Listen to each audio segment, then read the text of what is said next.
Je suis heureux de vous annoncer la reprise des émissions sur cette chaîne jdmichel.tv avec un premier épisode demain lundi 13 janvier 2025 qui devrait faire du bruit puisque j'y reviendrai sur cette manœuvre d'intimidation stupéfiante que vient d'opérer le couple Macron à l'encontre de la journaliste américaine Candace Owens.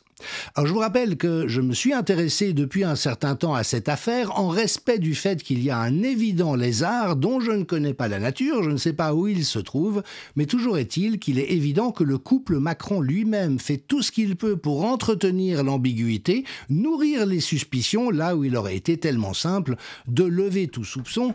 si tant est qu'ils avaient voulu adresser le fond de la question. Et il y a désormais un nouvel épisode stupéfiant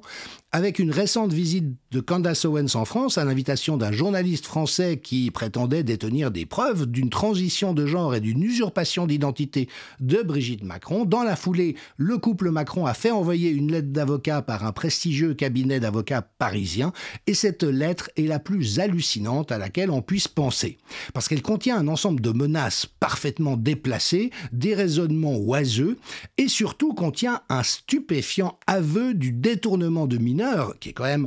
je dirais, le grief principal auquel on peut penser dans la genèse du couple Macron. Eh bien, cette lettre fait l'aveu qu'il y a bel et bien eu détournement de mineurs. Je vous donne rendez-vous demain, lundi 13 janvier, sur cette chaîne pour aborder les tenants et les aboutissants de cet étonnant coup de théâtre.